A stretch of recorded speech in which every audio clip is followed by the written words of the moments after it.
Baik, kita lanjutkan tadi. Yang pertama, masih tentang pembulatan. Misalkan 3,65 kita bulatkan menjadi apakah ini 365 atau menjadi 3,7.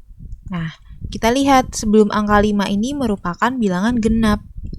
Nah, karena genap, jadi kita tetap hanya menghilangkan angka 5-nya saja. Berarti ini yang benar. Lalu selanjutnya, jika kok 3,75. Nah, apakah ini menjadi 3,7 atau menjadi 3,8? Dilihat angka sebelum 5, angka 7 atau ganjil, berarti angkanya naik menjadi 3,8. Jadi seperti ini. Oke? Selanjutnya, tentang penjumlahan dan pengurangan angka penting.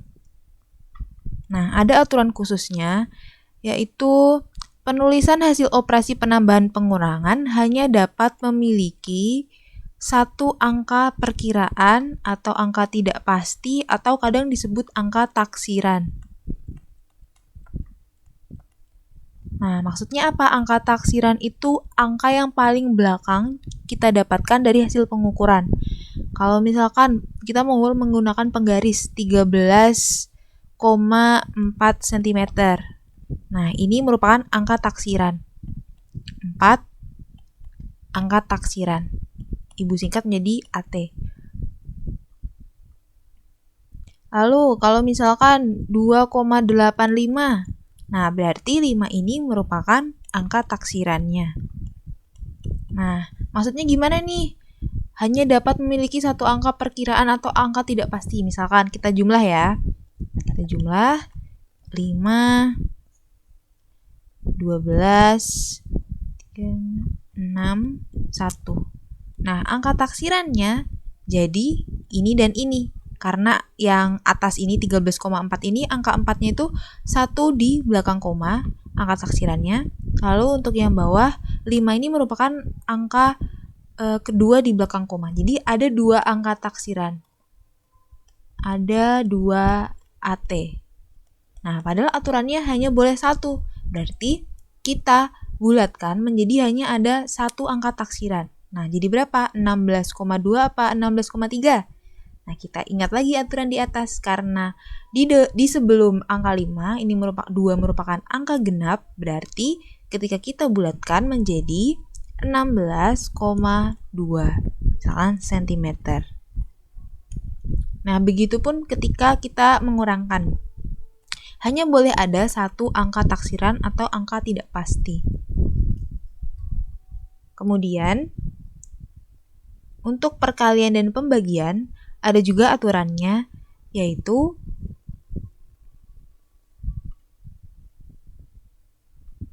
untuk perkalian serta pembagian angka penting, dengan angka eksak, hasil akhirnya mengikuti jumlah dari angka penting tersebut.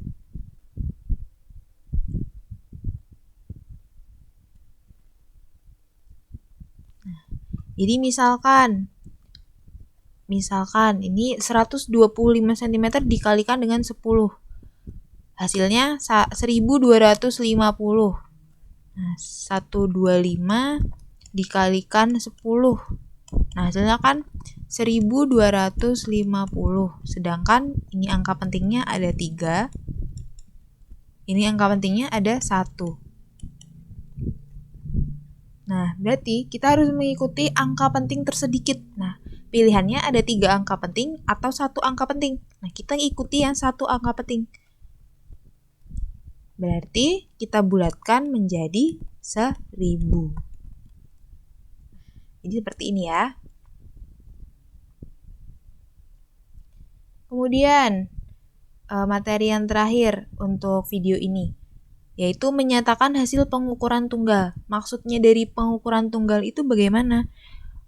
Kita hanya mengukur sekali saja untuk benda yang kita ukur. Misalkan nih, ada seseorang mengukur panjangnya pensil.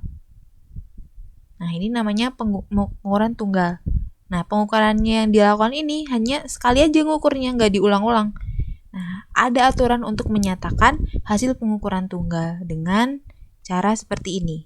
X sama dengan X0 plus delta X. Dengan X itu pendekatan terhadap nilai sesungguhnya, lalu X0 ini hasil pengukuran, sedangkan delta X ini ketidakpastiannya. Nah, kita bahas satu-satu ya. Pendekatan terhadap nilai sesungguhnya. Jadi nih, ketika kita mengukur sesuatu, misalkan pakai penggaris. Penggarisnya udah kita zoom, diperbesar gitu. Misalkan ini, nah biasanya kan di sini 0,5 cm. Nah benda yang kita ukur itu sampai sini. Nah kita dapat hasil pengukurannya gimana nih? Kan 0,5, 0,4, 0,3, 0,2.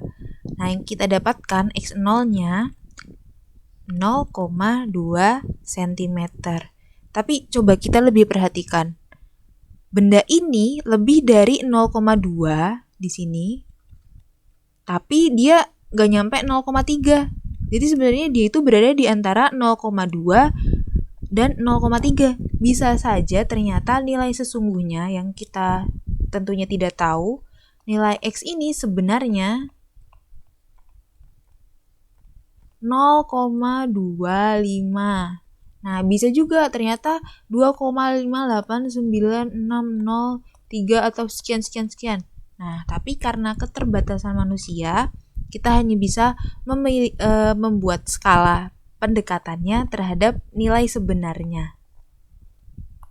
Nah, nilai sebenarnya itu sebenarnya kita tidak pernah tahu. Nah, ini kita sudah mendapatkan hasil pengukuran.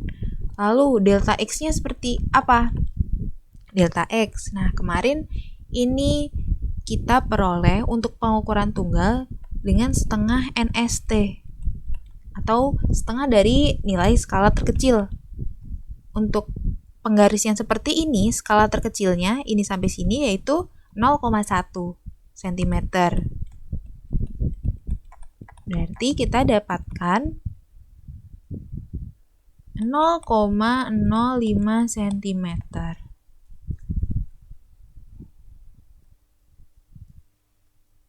Kemudian berarti dari pengukuran ini kita dapat tulis X sama dengan 0,2 plus minus, ini harusnya plus minus 0,05 dalam sentimeter. Nah, mari kita coba untuk pengukuran penggaris yang ini. Berarti kalau seperti ini, karena tidak dari 0, kita harus mengurangkan antara di titik ini sampai di titik ini. Nah, berapa ini? 2,1. Sedangkan ini 6,1. Kita kurangkan 6,1 kurangi 2,1. Mereka masing-masing memiliki satu angka taksiran ya. Berarti angka pentingnya tetap 1, hanya 1. 2